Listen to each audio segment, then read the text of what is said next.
Okay, great, good job. But when I'm counting down and then I say 1, then you also say 1. Okay? Okay, I'm ready. 5, 4, 3, 2, 1. 1. Oh, shit. Michael, you didn't say... I was busy reading your script. Oh, my God. All right. Hold Okay, on. we're going to do Let me this blow one. my nose first now that I'm thinking about it. It's a clusterfuck.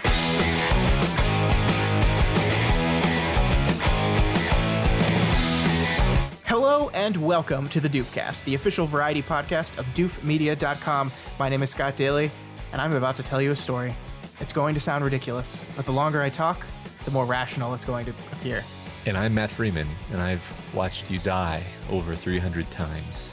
That sounds pretty rough, Matt. How are you doing this week? I'm doing pretty good. I'm really happy we got to watch this movie because I actually forgot how much I liked it. Yeah, me too. It was a great pleasure revisiting this movie that we're going to talk about. I don't know why we're being coy about it, but we have someone else on the podcast this week, someone that wanted to talk about this movie too. And we are once again joined by that special guest, Michael Grubb. Welcome back to the show, Michael. It's me, everyone. Yay! Hooray. How's it going, man? It's going good. I'm glad. So This we're week- we're going to talk about a movie that's based on what's basically anime. Yeah, but true. it's not anime though. It's Tom Cruise. It's pretty anime. It's not though. It There's no feels anime. animation. It feels anime. It sort of feels anime. I mean, that'll be interesting to talk about because it sort of feels anime, but it sort of really doesn't also. I'm with Matt on this. Half of Matt. You believe what you want to believe, Scott.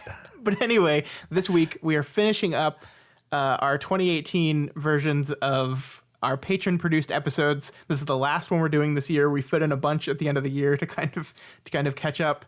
And what movie are we talking about, Matt? We've kind of buried the lead a bit here. We're talking about, so we're honoring Patron Kyakan, Supreme Leader Doof Kyakan. And The only Supreme Leader Doof right now. That's right. And we're going to be talking about Doug Liman's 2014 film, Live, Die, Repeat. Actually, the title is Edge of Tomorrow, Matt. But it says Live, Die, Repeat right here on the box. Yeah, that's a pretty complex story. But anyway, yes, we are here to talk about this movie that is basically Groundhog Day with aliens. We're going to talk all about this, and we got some news at the end of the show to talk about some recent things in the film world, and then we're going to wrap this whole episode up. Awesome. It's going to be good. Yeah. So I guess we should just jump right into it, huh? We should just jump right into Edge of Tomorrow / Live, Die, Repeat / All You Need Is Kill / whatever. Yeah. Groundhog Day. You already Groundhog made that joke. Day. Damn it. I did. Yeah. Way to screw up. Okay. So let's do it. Let's talk about Edge of Tomorrow. What I am about to tell you sounds crazy. But you have to listen to me. Your very lives depend on it. This is not the end.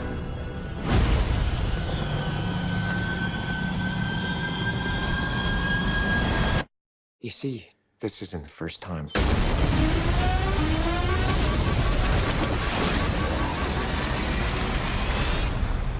Now, we've had this conversation.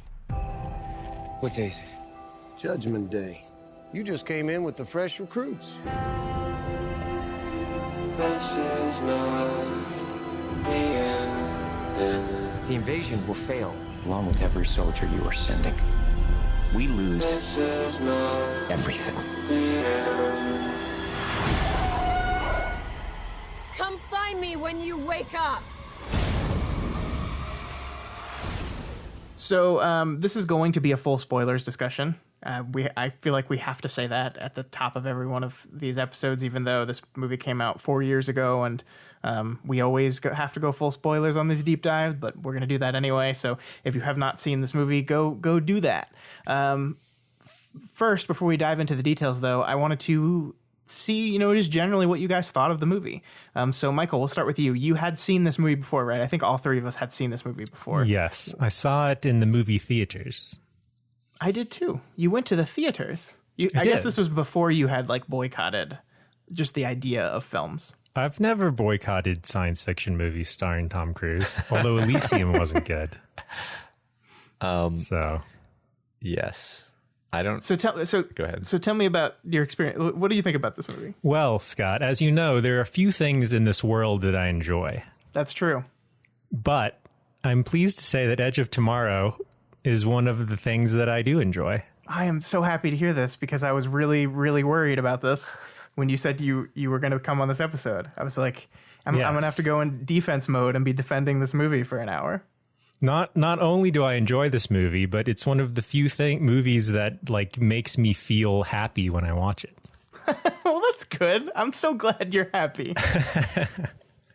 Yes. And we will kind of dive into your happiness, I think, in this episode. Good. We're going to try to figure out why this movie makes you so happy, why it makes me happy, why this movie works. And it's going to be a really good time. But first, Matt, Edge of Tomorrow. Yeah, I don't remember. Talk to me. I don't remember if I saw this in theater or if I just saw it as soon as it came out on VOD. But yeah, I've always enjoyed this movie ever since I first saw it. It's just delightful. It's really fun. It's classic, almost like an instant classic, I guess. Like I think I forgot how much I liked it prior to this rewatch, so I'm glad that we got the opportunity to rewatch it. Yeah, I mean, frankly, I'm offended that the world didn't like it more.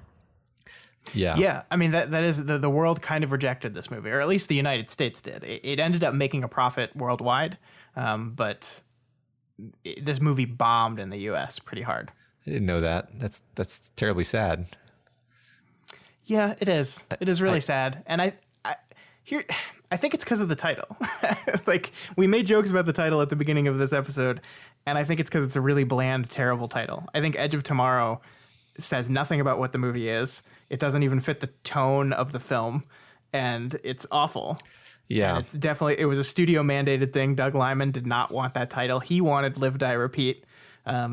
They didn't want All You Need Is Kill because they thought putting kill in the title made it too serious and dark, which is weird because it's like he dies like a bunch of times. Yeah. I don't know. It's weird. I mean, it's got Live, a Die, dark. Repeat's a good title, though. Yeah, it's okay. I mean, it's got a very like dark comedy tone, and it feels. This is a long time ago, but I feel like all the ads were like serious action movie, and like the movie is basically a comedy.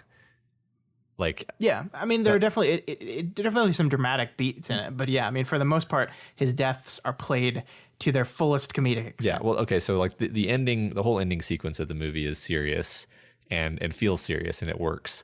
But like the first like 3 of the 5 parts of the movie are basically just like the wacky hijinks of him.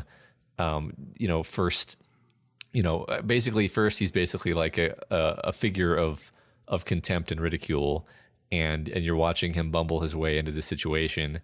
And then when he starts doing the repeating, he's just terribly inept at it, and it's funny, and you get humor from him like trying and failing. And then there's like interpersonal humor between him and the woman. I'm just blanking on the name. I know it. It's in my brain. And her name's Rita. She's Rita. played by Emily Blunt. Rita, yeah. And it's not until like more than halfway through the movie that he starts getting really serious and like battle hardened, and he kind of like decides that he's going to leave her out of it because he's tired of seeing her get killed. Like then it starts to work a lot more dramatically and less comedically. But like that's one thing I love about the movie is it very skillfully shifts from being light and well, not, maybe light is the wrong word, but like darkly comic to just dramatic, and it feels perfect the whole time. The tone is perfect. Yeah, I completely agree with that. I adore this movie. I think it's absolutely wonderful. I'm kind of a sucker for these like time loop Groundhog Day stories in general. I just think they're really fun, and they provide a lot of basic comedy out of them, but a lot of interesting storytelling you can do under that kind of general concept. Like I thought, even the horror one that came out a couple of years ago, Happy Death Day, was great. It was this wonderful time loop horror story that I loved. But yeah, so this was kind of built for me to enjoy. And one of the things that I really want to focus on, you guys, because one of the things when I think about why this movie worked as well as it did, to me, all comes back to Tom Cruise and his ability to do things in this movie that I don't know if anyone else would have been able to pull off. Because when I think about Tom Cruise, he's this like innately likable guy, right? Like he's charismatic. People like him. People like to be around him. And he's kind of a wussy jerk in most of the first part of this movie. Like he's selfish and like scared and inept too. Like that's the great part about the first part of this movie is that he's bad at everything. Yeah. And for him to be able to skirt this line of being this guy that you don't like at first because he's not a good person, who then is like comically bad at being a soldier, to then going through this gauntlet to becoming like an actual badass action hero that we know Tom Cruise to be, for him to be able to pull off all those different things in the same movie, I think is really hard to do. And I can't think of another actor who could do it as convincingly and kind of get you to go along with the ride like Tom Cruise could. Yeah. Yeah, I buy that. I think to kind of meld the two, the thing that you said with the thing that I said, like there are movies where the movie starts out and it's like the protagonist is like an aw shucks loser and then kind of gradually becomes awesome. But I can really not think of too many examples where it works as well as this does. Just in terms of you're so invested in them winning by the end. You're so invested in all of the characters and the relationships, even though it had this funny beginning. Yeah. And that so Michael, the last time I think we were all together, we were talking about unlikable protagonists, and that's I think the line that they skirt very well with Tom Cruise's character here, because he is a jerk at the beginning, but he's also Tom Cruise, and so you kind of are endeared to him in that way. Do you agree with that? Yeah, I think Tom Cruise was a good choice, but I think the movie still would have been awesome without him, because I think the reason that it worked so well was just the script and the directing, because the ways in which he's a jerk are kind of still they don't really make you hate him. They make you like not really respect him that much, but they're just kind of funny. Like when he when like the battle's going to start and he like starts to walk away without people noticing and they all like go get him back, or like that was so funny. Or like they cut to the next scene and he's got like duct tape over his mouth, and stuff like that. Mm-hmm. Those are all really well done from like a directing standpoint that would have worked probably for a lot of actors. These are also things that are very anime humor, by the way. Like these are the kinds of things I could totally imagine happening to the main character in an anime. Okay, I mean, like, yeah, that's very broad. I don't think anime has an ownership on kind of slapstick. It doesn't have humor. An ownership, but it's just a lot of it reminded me of the sort of common anime humor style. I think that's one of the cool things about the movie is that so it's based on a light novel, not an anime, but I think you could tell that the people who made it were sort of aware of the novel and how anime works and stuff like that. I mean, I think the Japanese cultural influences are very obvious, or obvious is not the word. Like you can see it kind of seep into the film. I think you're absolutely right in that regard. But it does not feel like an anime to me. Like it, and I mean, none of the tropes and cliches and type of filmmaking that tends to bother me about animated Japanese animation were here to me at all. Like when you tell me it's a light novel, that actually makes like that makes more sense to me than anime specifically, because the whole thing about light novels, my like sort of stereotyped understanding, because I haven't really read any of them, is that you're not really supposed to have, like, basically they're about feeling good and having the protagonist just kind of like go on an upward arc of increasing power and kicking ass and winning, and that's it. Like there's again, this is my like secondhand interpretation, but like instead of having like a rise and fall, it's just sort of like a rise and rise and rise, and then they win, which this movie doesn't do. But what it does do is it gives the protagonist like his training montage where he becomes a badass, and then ultimately he wins, right? Like they win, and they get to have their cake and eat it too, because in winning they actually rewind time again, and nobody has to die, and it's like a very happy ending, right? Because you could have done this movie where it just ended with everyone dying, and then it would be like, oh, sad. But yeah, the light novel ends much sadder. Interesting. I'm pretty sure. That's interesting. Yeah. Have you read it? I have not, no, but it's part of my extensive research for this podcast. Well, there you go. I was looking into the differences. Yeah, I mean, I'm probably pretty off base about light novels. I'm just sort of relating what the zeitgeist has told me about light novels. Yeah, I mean, that's more than I know about them. So there you go. But I do think I think they could have very easily made the movie not satisfying by having a bad ending, but they have like the perfect ending. Yeah, and I want to get to the ending eventually, because I think there were a lot of people that were kind of disappointed by the way the movie ended, and I want to broach that topic with you guys because I don't think any of us agree with that. But one more thing I wanted to say about Tom Cruise, and then I promise I'll stop talking about him, is I think like he's this like big name action star, right? But I think he's also willing to be ridiculous. Yeah. And I think that's exactly what this movie needed. I think there's a chance you get like a big Hollywood star in this movie that doesn't want to play the doofus. He wants to play the badass character, and he doesn't want to have to go through the parts where he looks doofy and bad at his job. And so, yes, I agree with you, Michael, that the reason why this movie is good is because it's a very tight script and it's very well directed. Doug Liman is a really good director, and he has a really great eye in this movie. But I also like have to give props to Cruise for being willing to do the full gamut of the character that was required here. And actually, I read that a lot of the decision making as far as making this a funnier movie were inputs that Tom Cruise had, where he said, no, it has to be funnier. Like you have to lean into the humor a little bit and really make it a comedy in places. So that's great. Yeah, that's really cool. I mean, it is. For some reason, the thing that jumps into my head is the Les Grossman character from Tropic Thunder, where he's completely a joke, but he's completely selling it also. That's the thing about Tom Cruise, and like the fact that he does all of his own stunts, you just kind of appreciate his commitment and like being all in on all the projects he works on. Yeah. And man, so like we're talking about how goofy and terrible he is at the beginning of this movie. I love the design of the power armor.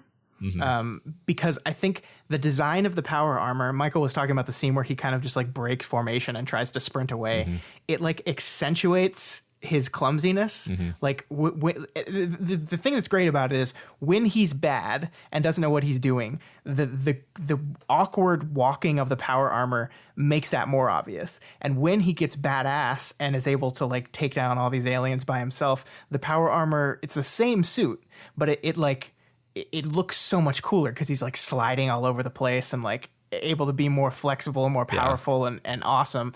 And it's just so wonderful that like the same design serves the purposes of the movie in two different ways. Yeah, and that's awesome. I loved that. I want to riff on your use of the word badass, because there are so many movies that go for badass and are just kind of cringy and you roll your eyes.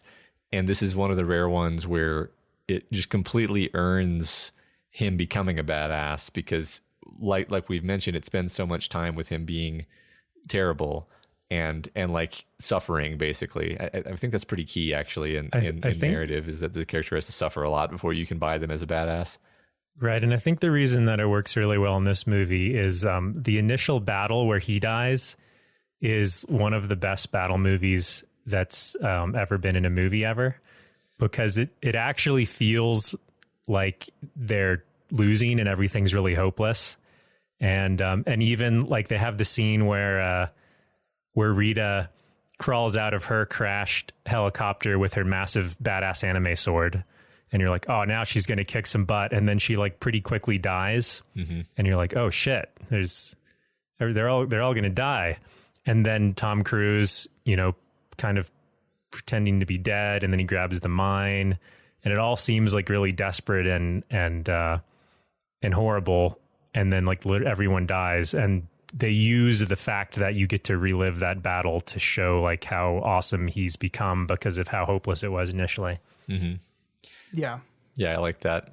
I like that. There's there's a lot of badass moments, like not even just the fighting, which is fun, but like what always jumps into my head is like the clever small ways that they show it. Like he spends a few cycles trying to save the big guy who gets crushed by the ship every time.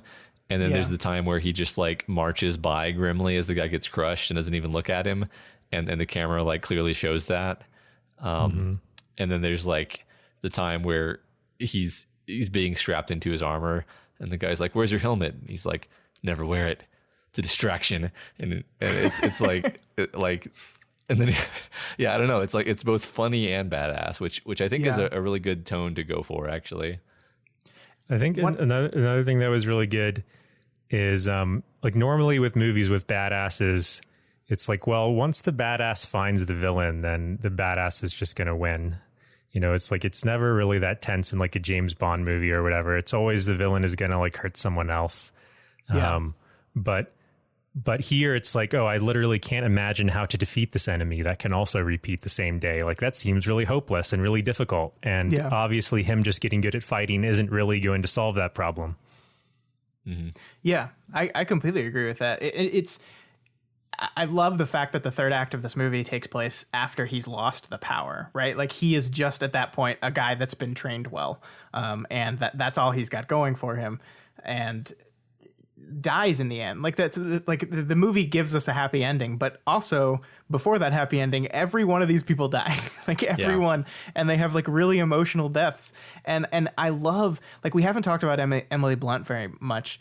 She's fantastic in this movie, and I love their two characters' interactions, and I love this kind of one-sided relationship that's going on. Because this is a man that she's known for a day, and it is a woman that he has known for probably years. Like they don't go into actually how many times he repeats. Like I think that's one thing that's never said in this movie. But I know Emily Blunt says she went through at least 300 because that's how many times she says she watched the person she loved died, and I would assume it's about that same amount, right? So it's possibly he's known her for a year. And I just love the complex nature of that relationship. And I love how the movie depicts it. Because one thing this movie does that I think is very, very clever is we are kind of locked in in Cage's point of view for the majority of the beginning of the movie. We are with him. And then we go through his big montage of getting better. And then we do this whole bit where he's like super discouraged and is almost giving up. Like he has the whole one day where he just goes to London and just drinks because he's realized there's nothing I can do. I can't win.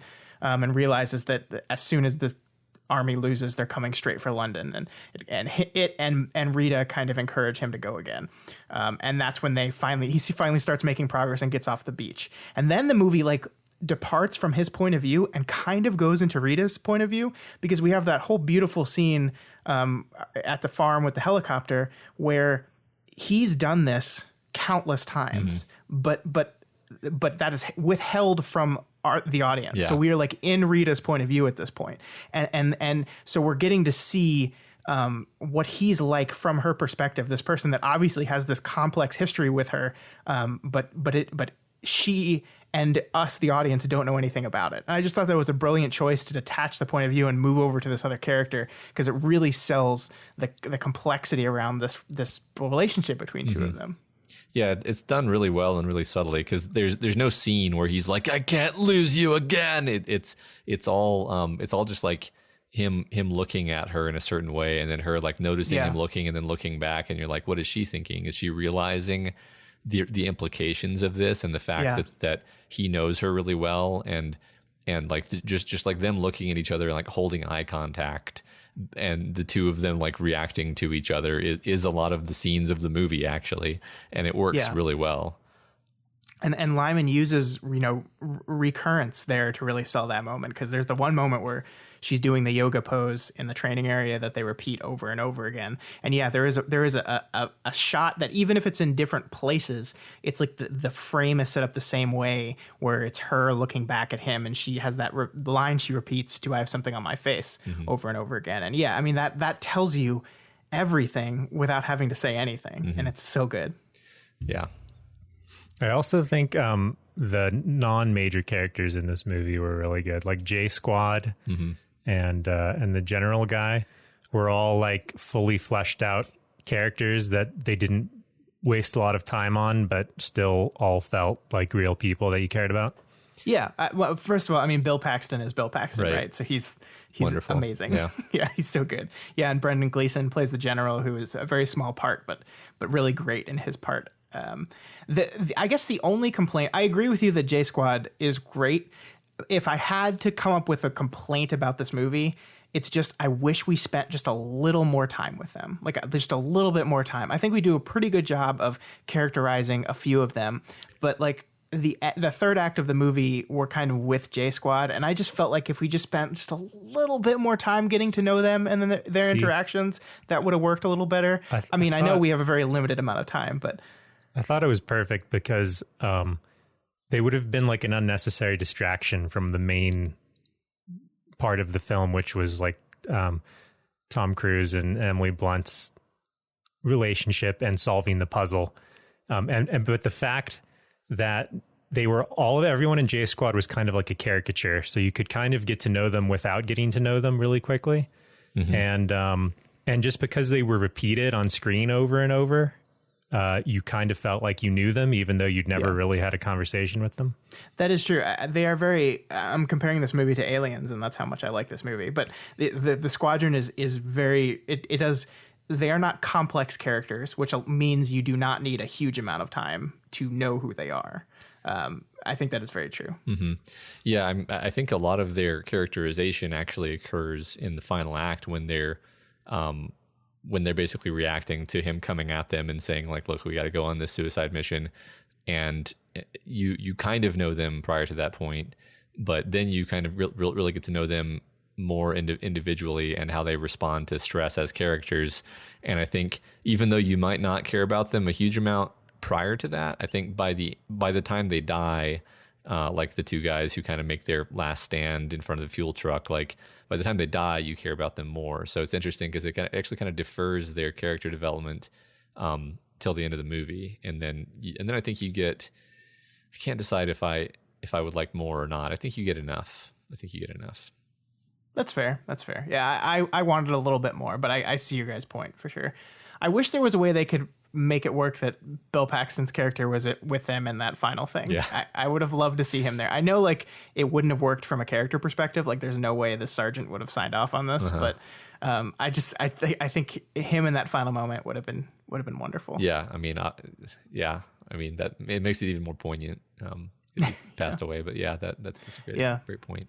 I just had a one-off comment, which is that like I must not have seen this in the theaters because it wasn't until this viewing when I was watching it on like a much better monitor and like sitting really close to it because my computer, my TV refuses to play anything from Amazon for some reason. So I was watching this on my computer. Long story short, it like the mimics looked really awesome.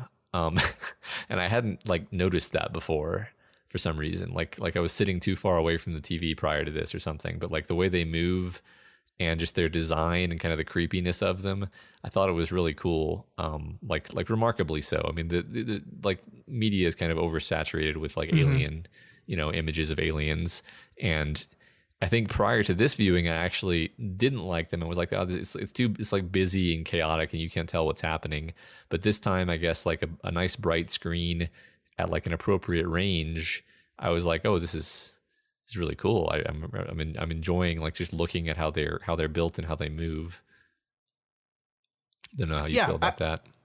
I like them too. I mean, I think they are understandably like not the focus of the movie. Yeah. And I'm kind of glad for that. Like, but I read somewhere that Guillermo del Toro kind of came on board at one point to help design what the mimics would look like.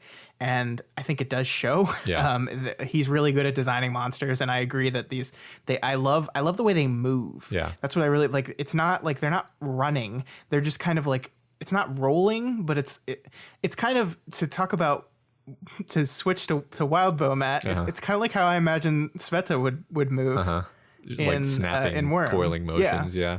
Everything is too fast. Yeah, and it's a really cool motion. I like it a lot. How did you think about it, Michael?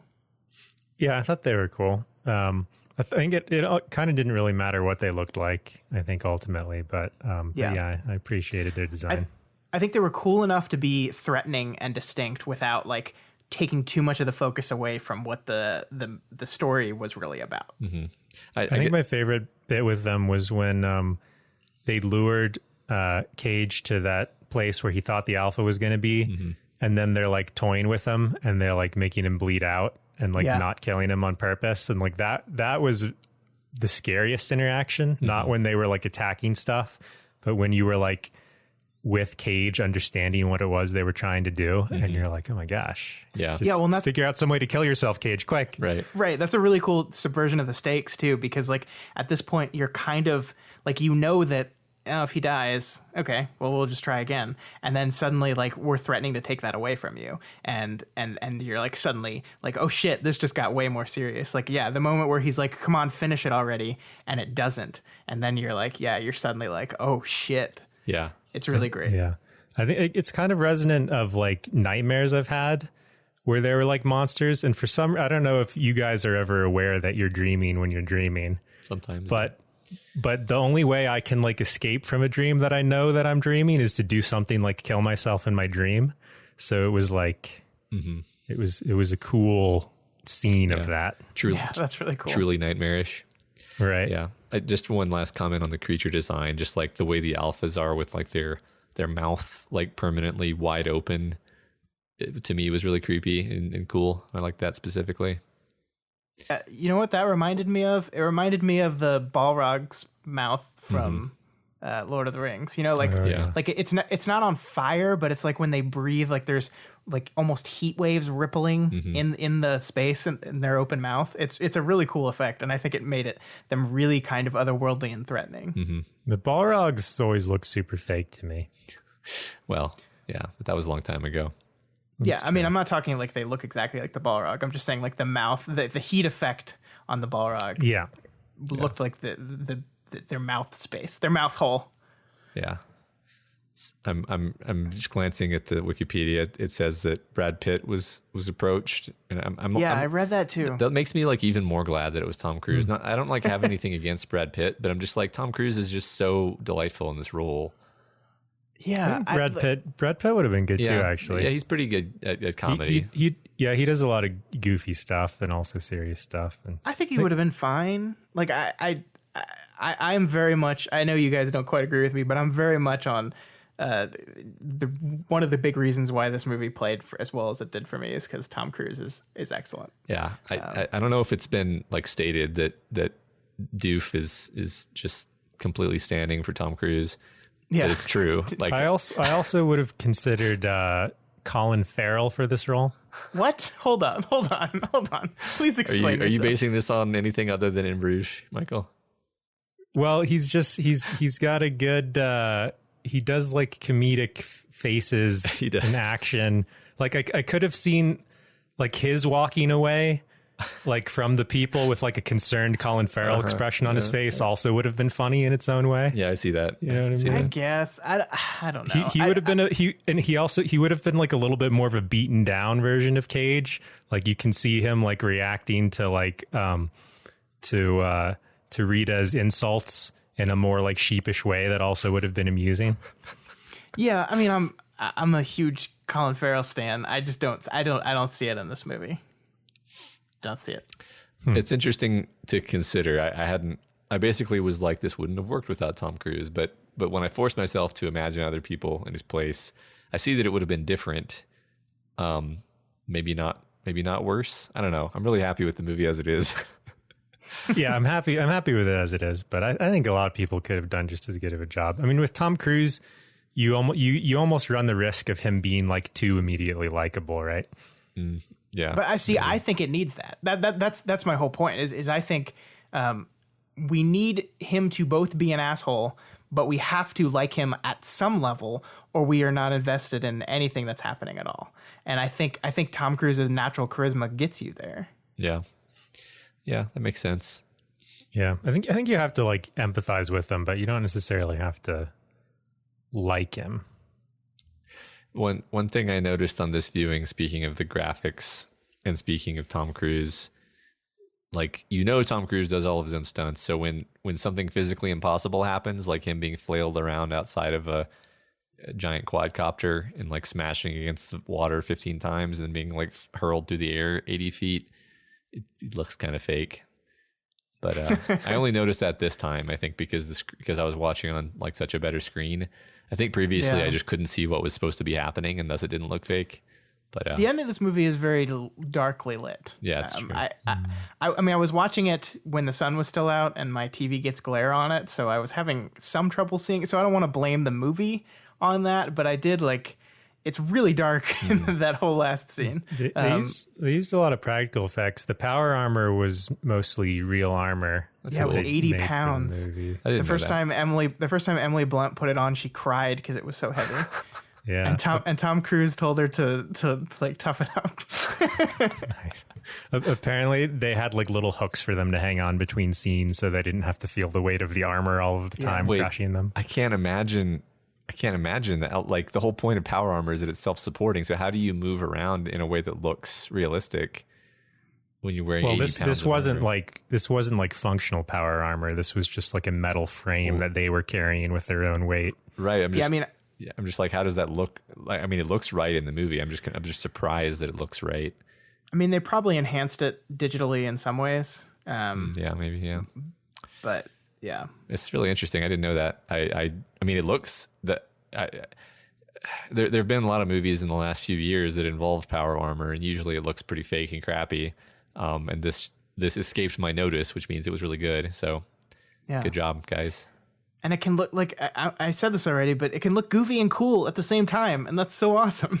Yeah, like the guns that come out of the back could be so goofy looking because they're just like these little things that just pop up and shoot. I think one interesting thing is that it actually looks goofier when the helmet is on. Like, the helmet itself is kind of a goofy looking helmet, and thus it immediately comes more badass when the two main characters take their helmets off. Yeah, I mean, especially they put a helmet that was too big on Tom Cruise's head. Like, that helmet is far too big. It's like going down over his eyes. That was definitely like a conscious choice to really sell how lost and terrible he is. Yeah, they did strike a good tone because, for instance, like Rita's sword, which is like clearly nonsensical unless this was an anime, like didn't really come off as a ridiculous gimmick. It was just kind of like, it seemed like a stylistic choice that didn't break the realness of the world. I read in the story, in the novel, the light novel, whatever, the reason for the sword was because she kept running out of ammo and got really annoyed about running out of ammo, so she just taught herself to use a sword. Right. That's just one of those like excuses to be able to use a massive sword, though. Yeah. Yeah. I mean, it works. Yeah. I mean, that's the thing is I hadn't heard that, but I just invented that excuse in my head while I was sitting here because I was like, well, in this movie, they keep running out of ammo because they have to fight through like the whole army basically to get to the inland. You know what? There's a thing. So talking about Emily Blunt and her character, there's a thing watching it this time that I had never like clued in on before, which is we all know she's like the angel of Verdun, right? Like, she's the only time the good guys have won in this war was at Verdun. And she's like, this person with minimal training and experience was able to defeat hundreds of them. And it's like this rallying cry for the human troops. Like, they're all like, oh, we can throw anyone in these power armors and they'll be able to do that too. And we learn later that every bit of that was wrong, right? Like, every bit of that was an illusion. Like, the reason why she's so good is because she wasn't a barely trained recruit. She trained for a year and had memorized things and even then, we're told that they won because they were allowed to. And I just love it's like she's this really wonderful badass character, but even in her scope, like, they're powerless against this force. Like, yeah. And I love that. I love that, like, we can build her up as being this really badass character, but then, like, because the wonderful thing about her is that she's badass and like a complete soldier in every kind of way, and there's this wonderful character, but she's vulnerable too. Like, she's not like a one note character. There's we get to see bits and pieces of her past. We know that, like, losing the person that she cared about was really tough on her in the same way that we're seeing Tom Cruise go through that. And I love that we're willing to do that. Like, I think a lot of times, like, there's this idea that when we have these female characters that we're trying to make like awesome, like showing any vulnerability in those characters damages them because we want them to be like the badass war person. But they were willing to do both with this character, and it makes the movie better. Right. She's just fully fleshed out. Like from the beginning, she's like a hard ass, but like you realize that that's from a place of like being desperate and just like being so hopeless basically, and you know, finding Tom Cruise, then realizing, you know, what he can do gives her this focus, this thing to focus on. And like everything, I don't know, just everything about her psychology is just realistic. And another interesting thing that I love about that is like, you think there's a temptation kind of, I mean, this is very reminiscent of Groundhog Day, is like she every time she sees him, you know, at the beginning of the day is the first time she's seen him. So like she can't have a character arc really, but the movie still kind of manages to give her a character arc by like wrapping it into Tom Cruise's character arc. And I think that's a pretty cool trick. It's basically the same in Groundhog Day anyway. So. Yeah, it is. I mean, like, it's because she's this very guarded and protected person, and the only way he can get through that is through 300 instances of slowly chipping away at that. And it's like, I think the reason that works is because we see her as this person that's like desperate for help. Like, I love the moment where the first time he approaches her and says, you told me to come find you. You know what's happening to me. One of the first things she says is, it was a trap, right? Like we all get wiped out tomorrow. And that's like in the back of her head, she knew. And so like you wonder, like in the back of her head, if she's just waiting for this day, like she's waiting for someone else that is going through this to come and give them that opportunity that she feels that she lost. And I think that kind of like does a lot of heavy lifting as far as making it believable that he's able to approach this woman and convince her enough that quickly to like go full force with this whole plan, even though she's having to relearn who he is every day. Yeah. We've got the subplot with the physicist guy who has the little repeater thing. So like clearly she knows that their current plan is not going to work. And you know, it's established that every time they've tried to go a different route, they haven't been able to persuade anyone. Yeah. So that all works like that. I like how the gimmick of this movie is thematically relevant, right? Because it's like, here's this person who is not a very good person, and he's going to be doomed to repeat the same day until he can fix himself and grow and become a better person, while also becoming a better soldier or whatever. But it works way better in this movie than in Groundhog Day, which has a similar setup because Bill Murray's character isn't very good. But there's like no stakes in Groundhog Day. It's just like, yeah, he's living the same day over and over, but there's like the romantic hook, but it's not really any consequence to what's going to happen once this day ends. Whereas here, it's like, oh, literally, if you can't figure this out, also the world ends. So it's just a lot. I like how the theme is woven into conflict, into the gimmick, and that they've set up like proper stakes and everything, so you actually care about it this time. Yeah, I think that makes sense. I don't think I felt like, it's interesting. I'm reflecting. I'm like, do I feel like Groundhog Day needed more stakes? I think that its focus is enough on like the comedy of it that I think it's just allowed to be a comedy. But no, I definitely agree that like this movie is just very tightly wound together as a story. This movie is elevated because it has more, because it's also a comedy, but it plays the comedy off of all of the dramatic elements. And so there's more contrast, and you appreciate both of those things. Yeah. I mean, what I love about the stakes in this movie, you know, beyond just it being a world-ending possibility, I love that his goal really throughout all this is to keep her alive. And I love how that's established in the movie, because the first time we meet her really is the moment of her death. And so the first time he sees her and meets her, she dies. And that like establishes from the get-go that this is a character that is going to die unless he does something. And that is his constant goal throughout the movie is save her, save her, save her.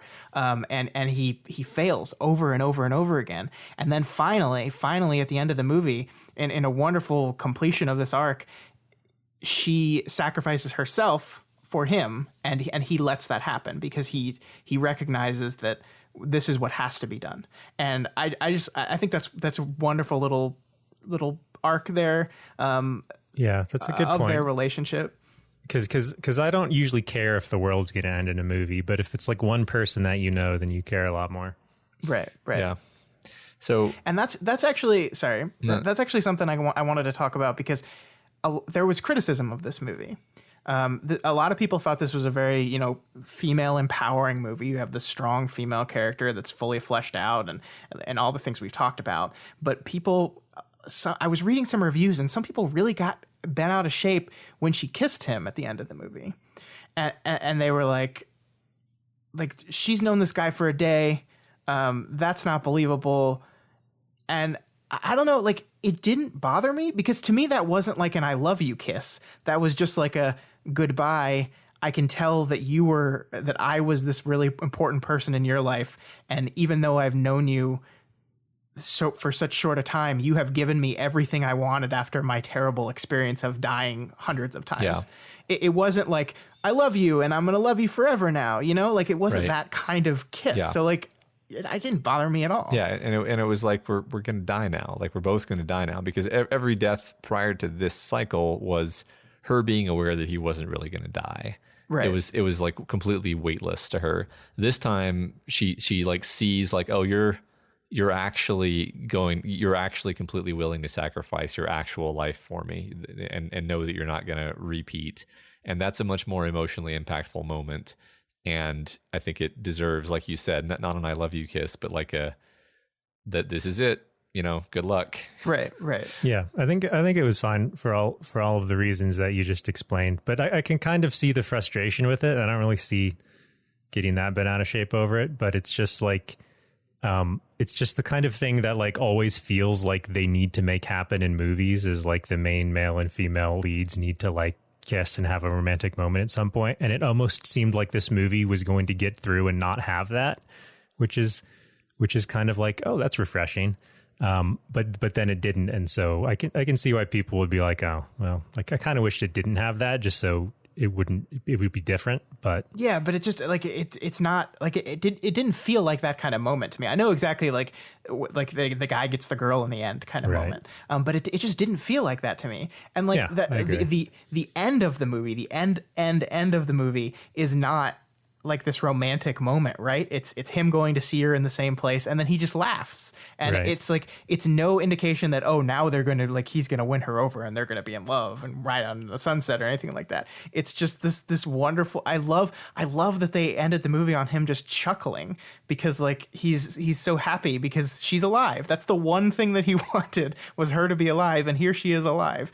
And it's so good. I don't get the complaints. Yeah, I don't like. It's fine. I mean, I get what Michael said about like, do we need to go the Hollywood path?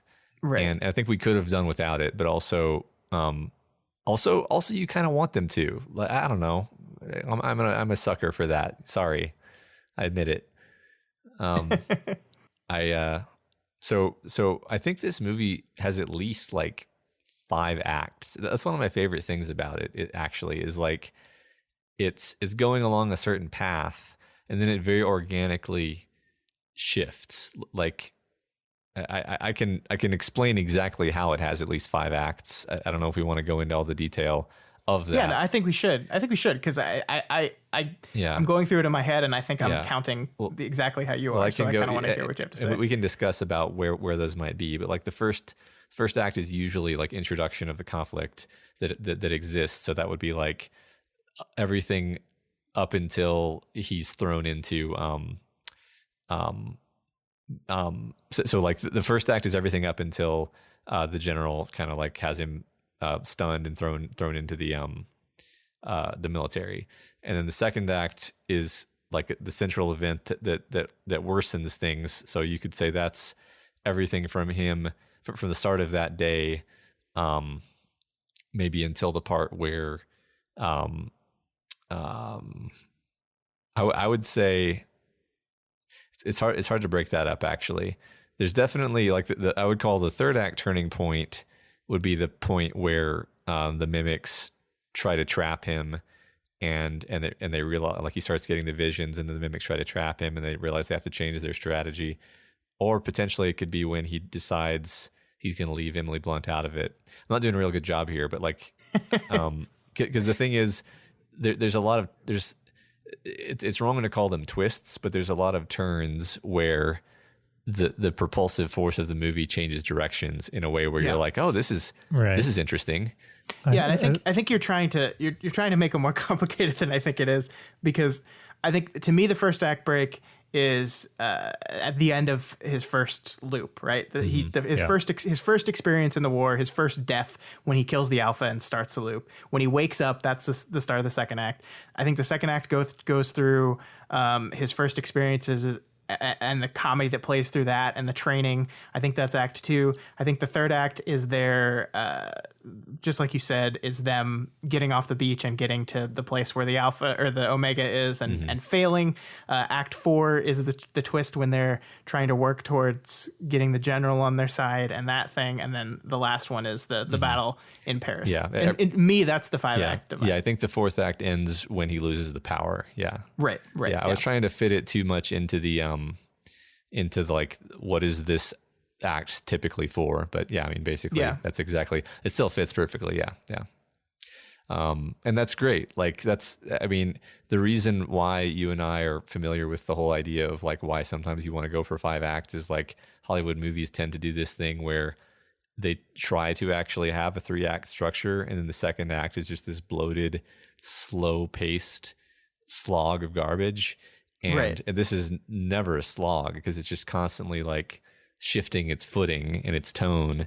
And every scene has a purpose, which is why I didn't get bored with this movie, and why I can like rewatch it and not get bored with this movie.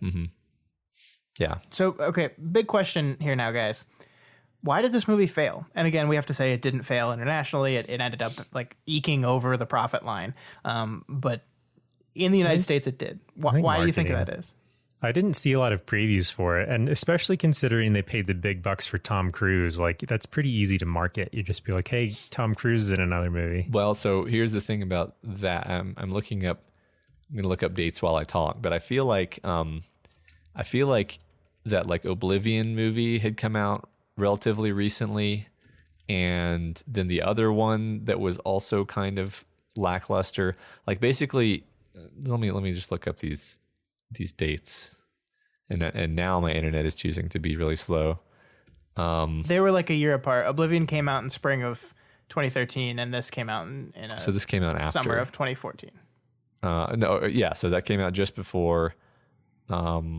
It was like a year before. Yeah, but I mean, basically, I feel like people were like, "Oh, Tom."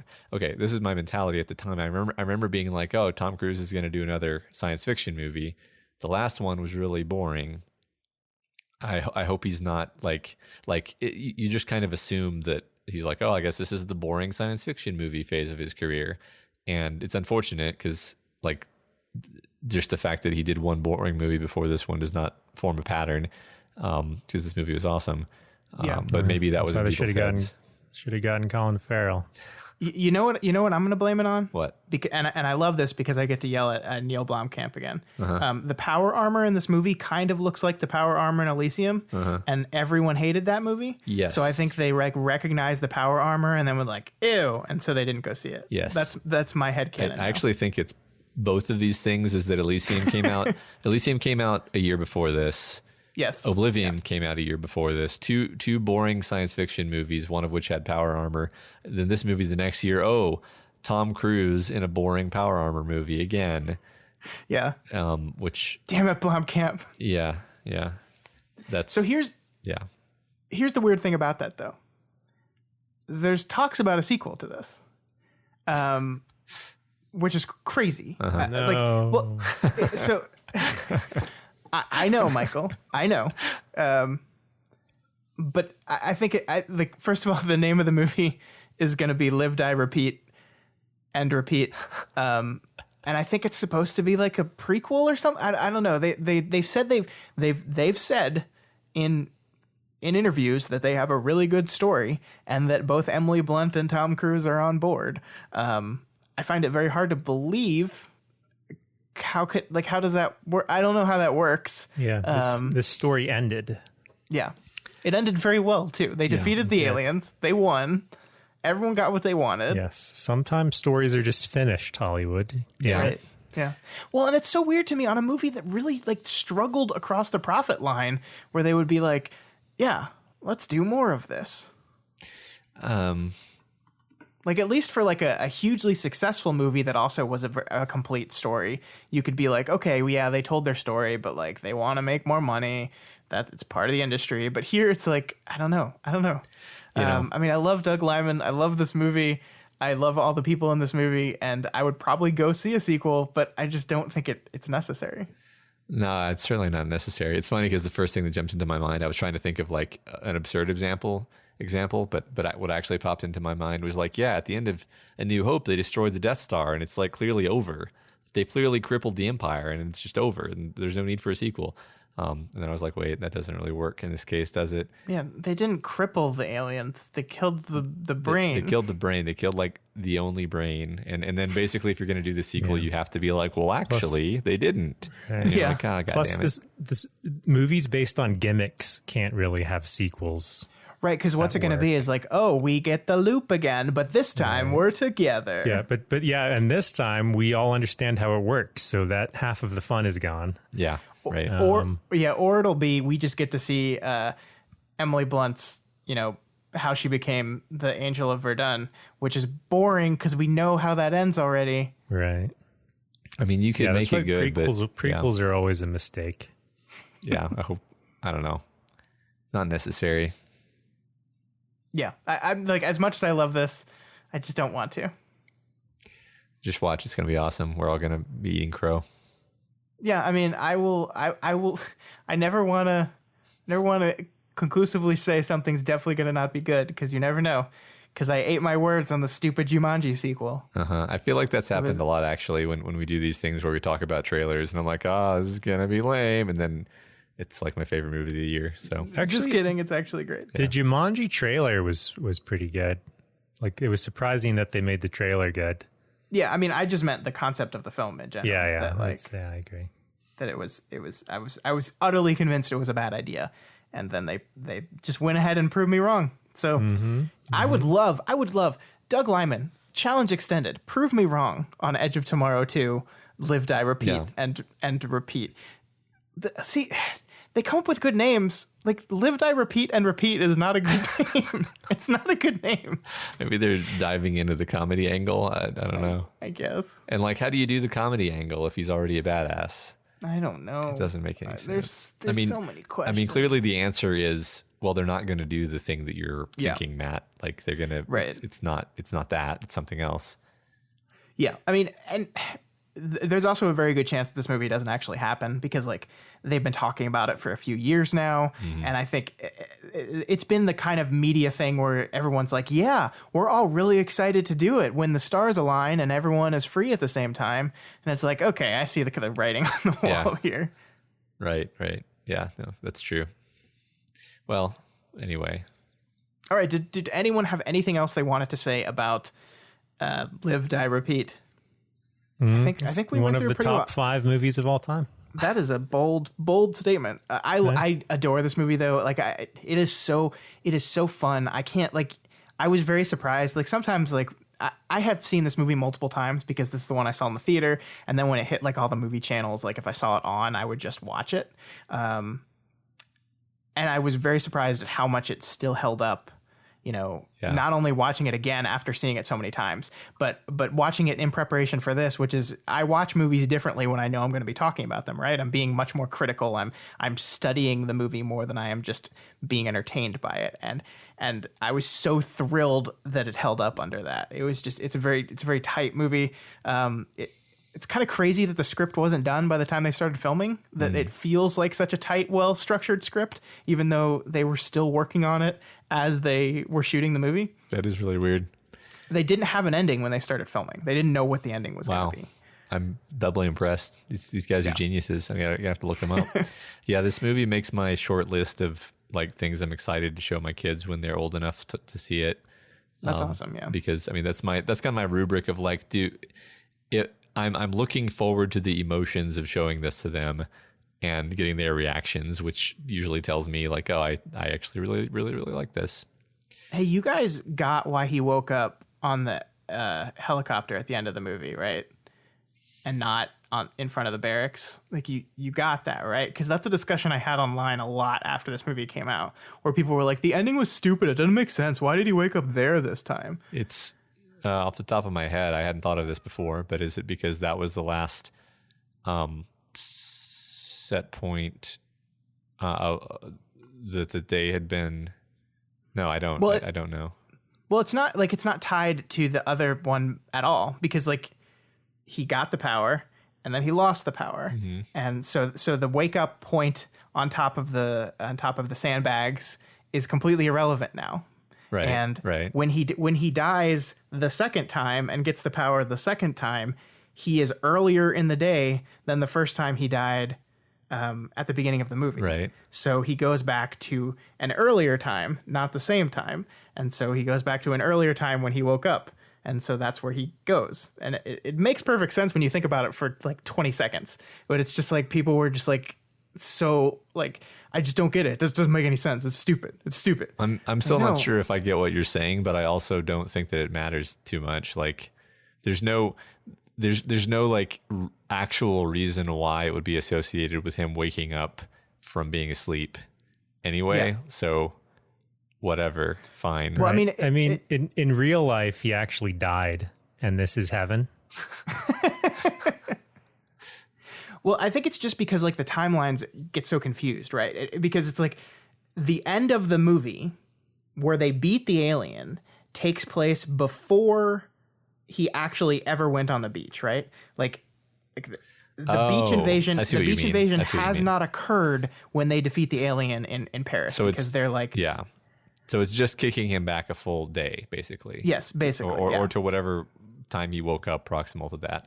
I mean, it probably would have been more like elegant if it were exactly 24 hours or something like that. But like, who cares, really? Yeah, I mean, the most information we do is you go back a day, and it's like, so does this alien have a 24-hour cycle that it knows? Like it's nebulous intentionally because it doesn't matter. Right. I want to see the extra footage on the DVD, which is all 24 hours of every day that he relived. So just like years and years. Yeah, basically like the series 24. But over and over and over. Slightly differently. Hey, Michael, that doesn't exist. I'm sorry. That sounds like it exists. They edited it out. That sounds like something that somebody's going to make in the future, and it's going to take like their entire life. You know, one thing, this is just like the most irrelevant thing ever, but like I feel like there was a scene missing because there are several moments where there's like someone calls her the full metal bitch and there's like a reaction, but like I feel like the scene where it's established that she doesn't like that and why she doesn't like it is missing. Like I get that it's insulting, like obviously, but like it just seems like there should have been the scene where she, I don't know. Does anybody feel me on this?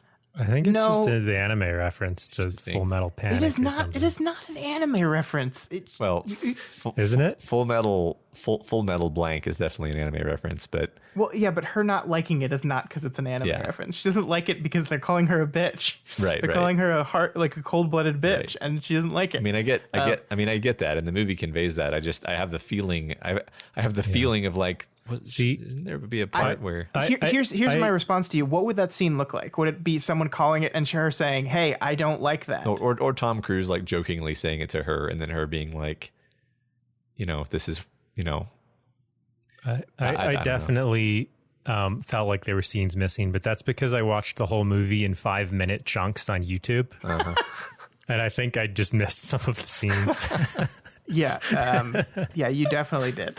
Yeah. But I would say it added to the enjoyment because Hey, Michael, our patrons are funding us to watch these things and talk about them. Just let me know next time. On Just the record that I've not seen any of this sweet Patreon money, patrons.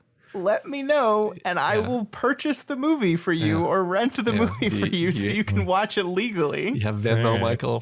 God. I don't.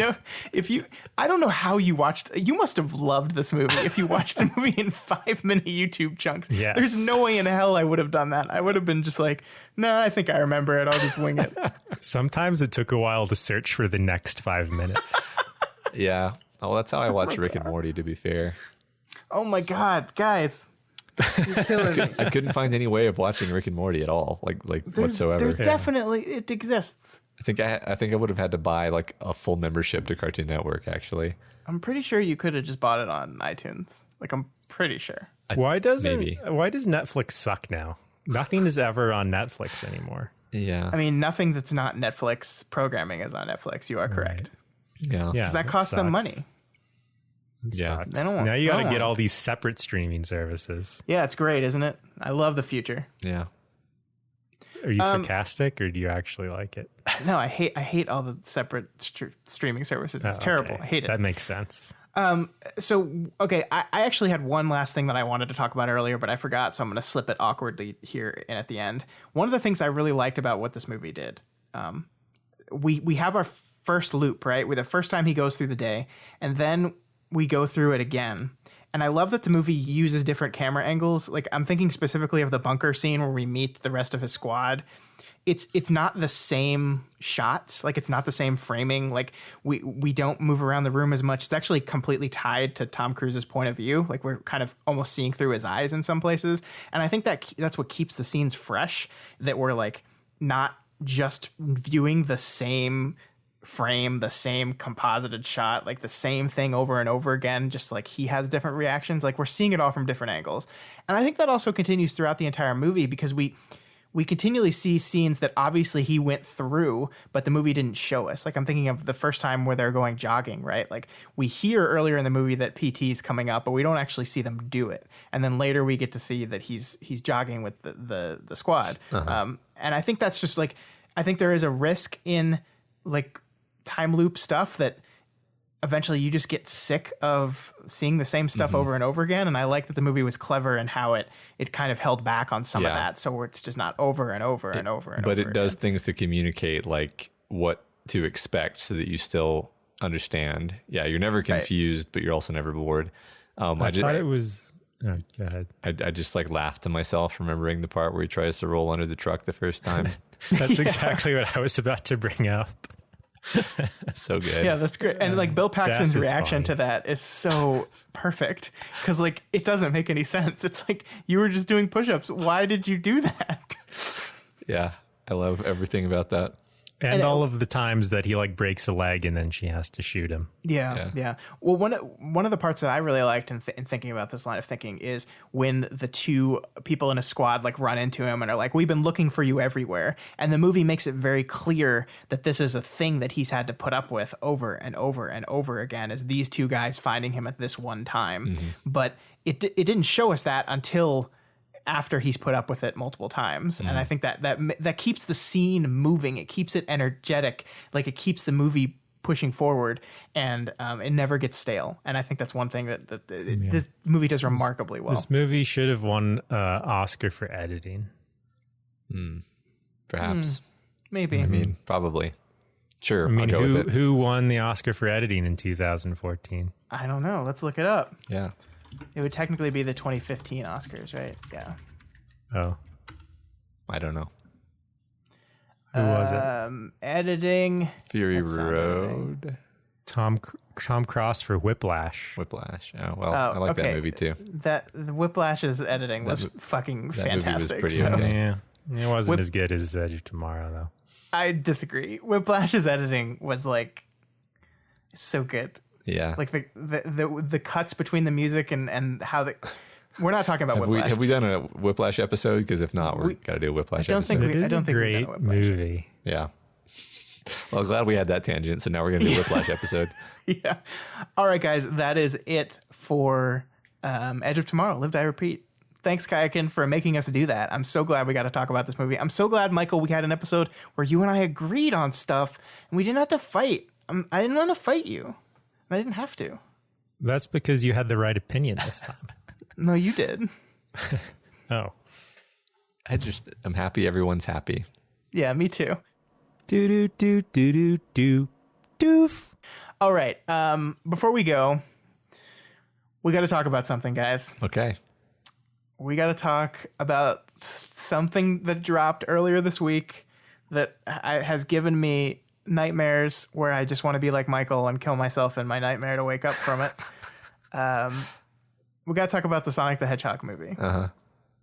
So this is a movie that's apparently been in the works, supposedly behind the scenes, for a very, very long time. And it's been a bad idea, like, the whole time. Like, it's never been a good idea. Like, this is one of those, unlike Jumanji, this is one of those I'm pretty confident was a bad idea and will be a bad idea when it comes out. Is it going to be done by the same people who did the Mario Brothers movie? I do not think so. I hope so. The movie is directed by Jeff Fowler, who I don't think has directed anything else.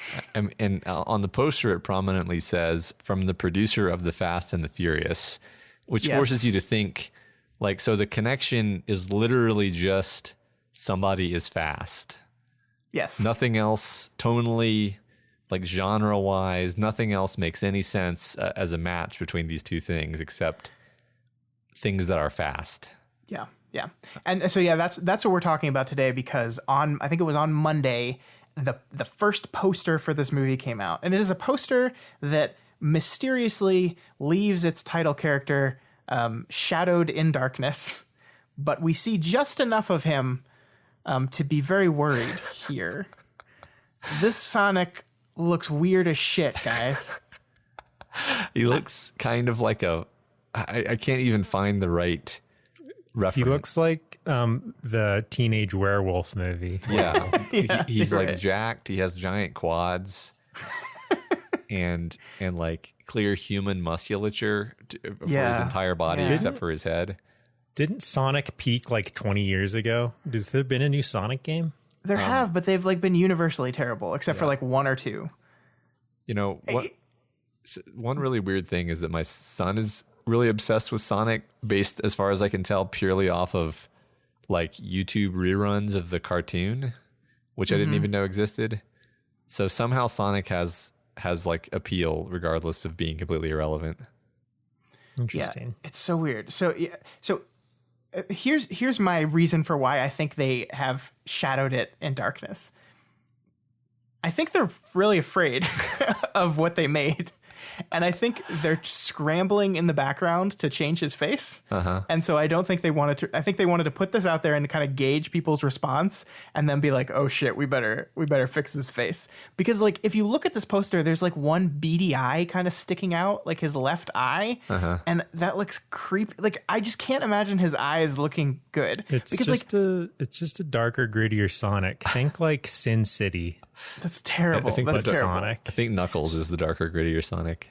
So there's another poster that also came out. This is like, it hasn't gone up yet, but apparently this is a leaked poster that's going to be going up in movie theaters soon.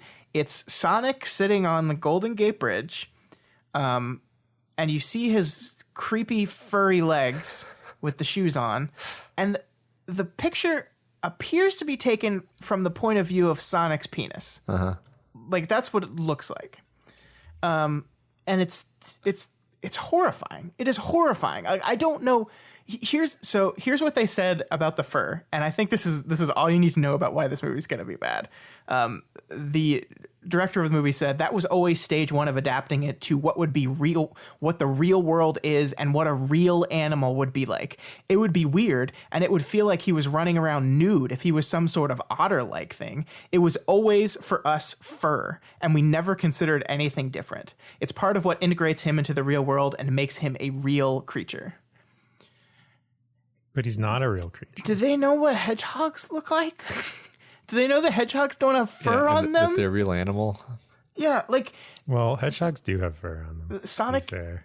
is a cartoon. Well, the thing about Sonic is he's just a really terrible, lazy cartoon. Like if you look at the actual drawing of Sonic, there's nothing about his form that actually that's like believable. Like it's a very like Mario actually has a body that you could buy as like a thing, even if it's caricatured. But Sonic is just like, well, he's got like Stretch Armstrong limbs and a giant spherical head with spike hair, and there's no way to make that look real at all. Well, and the assumption to me was always that the spikes on the back of his head were supposed to be like the hedgehog spikes, not fur. Yeah, right. Not just a weird hairdo. Yeah. Like that. Exactly. Because I don't. Did they not look up what a hedgehog looks like? I mean, I don't like. I don't understand any of it. Like, I don't like. Why not make him a cartoon? And the thing that's funny to me is we also had this Detective Pikachu trailer come out a few months ago that we all talked about. Yeah. And in that movie, they've made photorealistic looking Pokemon that have fur on them. But I think it's different, right? Like Pikachu with fur is not near as unsettling as Sonic with fur is to me. And also Pikachu looks like exactly like Pikachu. That's true. Like here's the thing, if they made this look like the cartoon version of Sonic, then you would just be like, oh, that's Sonic.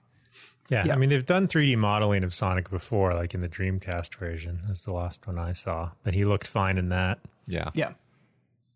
Well, so one of the other things I think is, I think their marketing team is doing a bad job, obviously. I think they should have showed this thing in motion first, because I don't think this is going to be a good movie. I don't think Sonic's going to look good. But I think if you see him moving and animated and running around, it might work better than seeing a still image that is as creepy as this, right? Like there is a chance, and I'm not saying it's a good chance, but there's a chance that seeing this guy in motion in the world as they've created it would look at least understandable why they went this direction. But because they were just seeing weird still images and weird posters of legs, they've completely blown that. And that's kind of what I think about Detective Pikachu, because I actually do think some of the Pikachu designs are a little creepy. Like, I think the Mr. Mime is actually kind of unsettling. Yeah. But because we got to see it like in scene, we got to see what it looks like in the world and what the tone and feel of the movie is, we were much more okay with that look. And we don't get that here. We're just staring at a haunting, glowing image. And so, I mean, to me, this was never going to be a good idea, but to me, they've bungled the marketing already. Yeah, I agree with your point about like staring at a weird still image. You're able to, like, all of the uncanny valley circuitry in your brain turns on, and you realize that this is like a otherworldly mutant. I mean, that uncanny valley, I think, is the right concept, because by trying to make it look more human, you actually just make it look disturbing. Whereas you're much more fine with something that looks absurd, and thus you don't try to fit it into being like a person. Also, they're using very similar font to the logo of Sonic drive-thrus. Interesting. I wanted to point that out. I see what you mean. Yep. Maybe they're hoping that you think they're going to just partner stole up. You think they're going to have like a marketing partnership here? I bet you they do. Yeah, probably. It's too good to pass up. Well, we will find out what this thing looks like when the trailer comes out, whenever that's supposed to be. If I'm Fox right now, or I think it's Sony that owns this, actually. If I'm Sony, I am rushing a trailer as soon as possible to try to take back the narrative story of this thing, because it has clearly gotten out of control. Like they've got to be scared at this point. Yeah. If I'm Sony, I just announced this was an early April Fool's joke and bury the project. They've already spent millions of dollars on it. There's no way they're burying it. Who the hell convinced them to make a Sonic movie? It's like, first of all, video game movies never worked, right? And then they might as well have picked like Street Fighter 2 I mean, as their theme game, or Contra, or Double Dragon. It's like this. They've really missed the boat on Sonic popularity. Kind of disappointed there was never a Contra movie. Maybe there was, actually. There was a Street Fighter movie, or a Double Dragon movie. There was a Street Fighter movie, too. It was a perfect There was. gem. Well, okay, let's not go that far. I'm boycotting movies based on video games. I think you had already made that decision. This is not a new boycott. Oh. Michael told me, before we go, Matt, you're never going to believe this. Okay. Apparently, Spider-Man Into the Spider-Verse is not part of his anti-superhero boycott for some reason. Well, because it's animated and thus it falls into the Lego Batman loophole. Oh, yeah. Okay. I didn't know that was an official loophole. Yeah, well, I think so. Scientists are still trying to discover whether it's the Lego aspect that makes it the loophole or the animated aspect. So we'll have to see after this movie comes out. All right. So by scientists, you mean you? Yes. All right. Well, that is all I wanted to talk about this week. I'm glad we got to talk about the horror that is Sonic the Hedgehog. Me too. I'm never going to be able to play that game again. All right, that is all we had for you guys this week. If you have any opinions on the nightmare that is Sonic, or about Live, Die, Repeat, Edge of Tomorrow, or the novel All You Need Is Kill, because I don't think any of us read that, so you guys know about it, let us know. You can email us at doofmedia@gmail.com, or you can follow and contact us over on Twitter at doofmedia. We love hearing from you guys, so reach out. Yeah, and if you're not already subscribed to this podcast, we encourage you to do so and ensure you never miss an episode. You can find us on iTunes, Stitcher, YouTube, Google Play, and pretty much anywhere else podcasts can be found. And you can find this and all the other shows we do over at doofmedia.com. If you like what we do here and want to support us, consider becoming a patron of Doof Media. Head on over to patreon.com/doofmedia and pledge $1 a month or whatever else you can afford to help ensure we keep growing and keep making new stuff.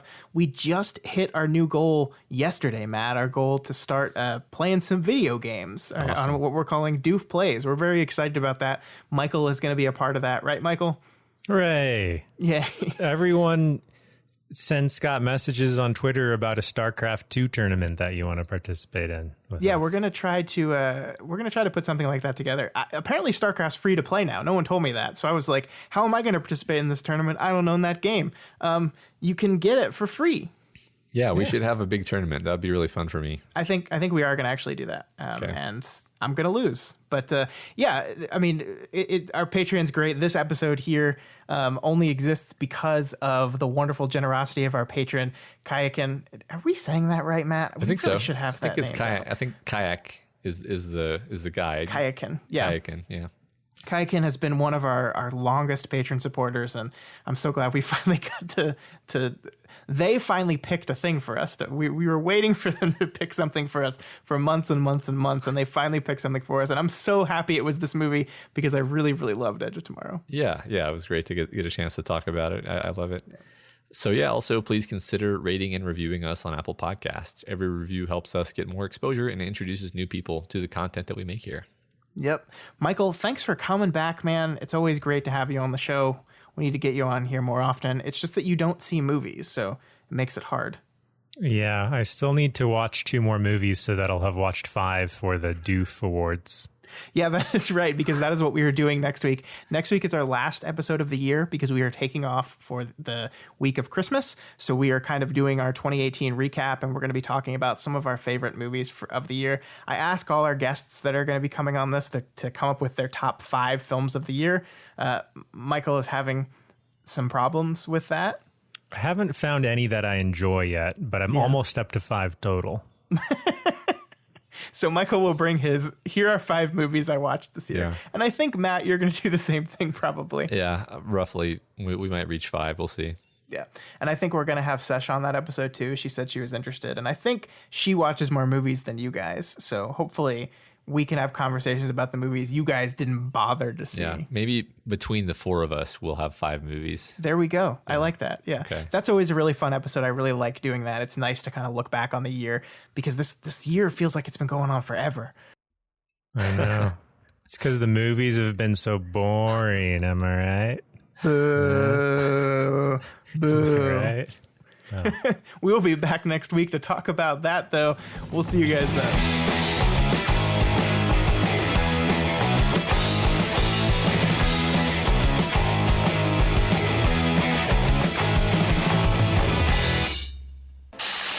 My name is Doof, and you'll do what I say.